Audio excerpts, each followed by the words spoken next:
Okay, this is my first YouTube video that I've recorded using this alternate to the Rode NT1A, which is a great microphone, maybe excellent to some, at least in the cost-effective range. Figured I'd note if my computer's not locked up and I can actually do something. So I'm not certain if this is recording, though my computer's kind of locked up. So hopefully this is recording okay. Um, Here we go. We're back. I have a lot of tabs open. I probably should close those. Though this is an amazing little microphone. I have to do a little boost. I have the microphone up to 100. The level at least is up to 100, and there's like about a 12 decibel boost going on, and I'm about 6 inches. Literally, the microphone's set up on the little boom, little arm there, and I've got the pop filter, and I don't have that little cone on there. I'm just using the laptop microphone input, and what are they, XLR to, what is that, 1/8 inch barrel connector adapter. And like I said, this is like literally the pop filter's like 6 inches from my face, and there's maybe another on the other side of the filter, maybe 4 inches. So I'm actually impressed. $31, that's amazing. I really actually don't want to sound like I'm against AliExpress. I don't really like ordering from them if I can help that. I prefer ordering from eBay or elsewhere locally. If I can just go somewhere and purchase locally as a first option, I do that. Anyhow, with some items I can't find on eBay or locally or anywhere, I have ordered a couple things, and one of those is this little controller for $2, and mainly that was just for the hard drive motor testing. I wanted to have that, and little electronic controller. And then I bought two of these. I thought it was an amazing price um, for cleaning carburetors out. So a little twist drill bit. I mainly wanted the twist drills, but that little handy tool actually that's a bonus. So the main objective I had actually wasn't to detail this microphone, but I figured I might as well because I've used it now twice. The other time I was testing to see the performance between what I've used for about 25 years now, at least 2 decades. I know I used it up at Tech. It's a Lab Tech microphone, a little hemisphere, little half sphere, I mean more of a parabolic dish looking thing with two parabolic dishes on it. I don't know if there's one or two mics in there, but it's an impressive little microphone. It's done me really well. I figured I'd try for not necessarily the high energy, but the low energy radio frequency or phonon, whatever you want to call it, acoustic hailing devices detection. Try out some better microphones. That's why I invested first in ultrasonic little transducers and the MEMS microphone for the bat detector, and then I decided I better get a nice microphone, so I invested in a used Rode NT1A that's really nice. Embarrassingly, I've not used it yet, though I figure if I'm going to do anything, I'd rather work just like the electronics test equipment. Use the cheap stuff first. I know some guys are like, dude, if you're detecting anything, directed energy weapons, they're going to be able to fry whatever you're using. Haven't really experienced that except with the RTL SDR when I had first detected the approximately 20 megahertz um, frequency hopping spread spectrum, lowercase letter M, kind of looking like a Tetra signal.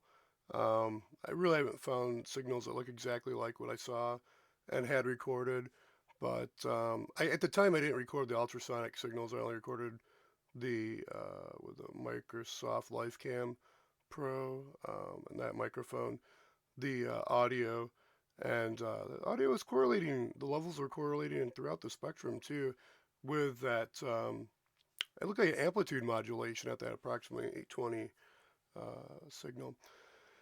Anyhow, okay, tangent again, scope creep, back to where I originally wanted to know it real quick in a video about my water mineralization, the remineralization project. It's kind of disturbing not seeing um, clean, mineral only, low sodium, without the heavy metals, electrolyte supplementation for distilled or reverse osmosis or whatever the purified water is, and looking at some of the water where mineral water or purified water where minerals are added again, you're getting like maybe 48, 50 ppm. Might be a little large range, but they're not really claiming their mineral water. So having a look and see if there's like a bioequivalent type full nutrient drinking water, and I found this Chinese patent. I was going through my data and reviewing, and I'm like, oh, I downloaded and happen to be in language I do not understand. I'm not even going to try to attempt to act like I do. So I figured I better go look and I'll highlight highlight everything and then print the selection to have this data available so I can compile or basically do the data entry for the information into a spreadsheet to get an idea of different ways people have documented the different range of nutrients that are typically RDA or USDA, RDA recommended daily allowance, or some other country or some other groups or some other product standard, human body fluid standard or average, I guess more technically, for that sample set of data that was collected. So I started putting together this spreadsheet, and I've basically pulled some tables out of some research I found, some brief searching online, nothing really too intense searching. So kind of neat. I figured I'd share that. I think it's not only a marketable product, more of an open source type thing. I think that'd be easy formula to put up and show others to do if they want to. Thinking most likely just dry minerals that are FCC or USP or better grade, minerals. So one of these, here's one of the papers the data came from. Here's another paper where the data came from. And here's a table I have highlighted. This is the, well, referencing where the data came from also in the spreadsheets, and then the paper here. So just wanted to document that moving forward.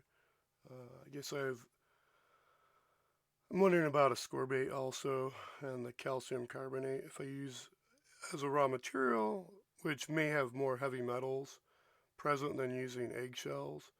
So some research, what are they using? I think they're using Dutch, Slovakian, um,